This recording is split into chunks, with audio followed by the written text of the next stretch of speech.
Trump's BLS shakeup sparks investors' jitters over $2.1 trillion inflation-linked debt market.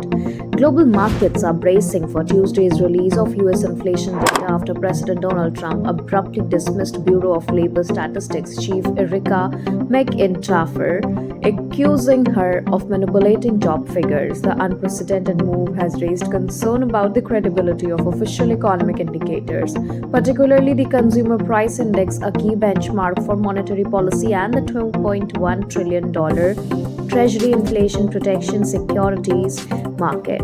Analysts warn that any perception of political interference could lead investors to demand higher returns on tips, driving up federal borrowing costs and destabilizing inflation expectation. These numbers matter for tips. There's real money on the line, said Michael Feroli, chief U.S. economists at JPMorgan Chase. The firing followed BLS employment data revisions showing unexpected labor market weakness, prompting speculation about the Federal Reserve's interest rate path, while the White House argues the shakeup is aimed at restoring trust in BLS reporting after historically abnormal COVID-era revisions. Critics caution that credibility damage could push investors toward alternative private data sources.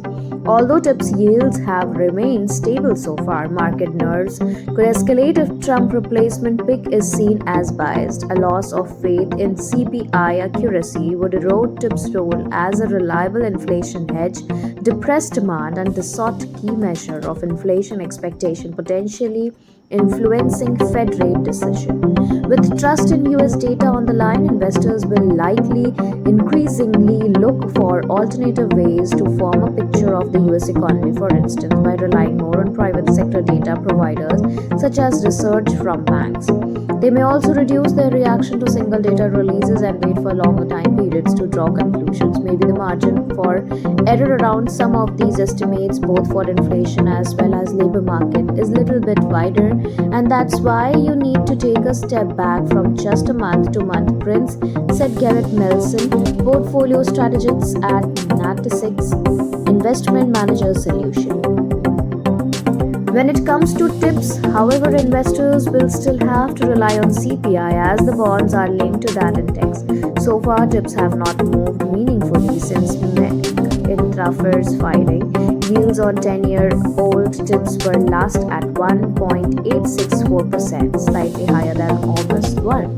But the tips market would get nervous if the next BLS head is perceived as biased, TD Securities said in a note.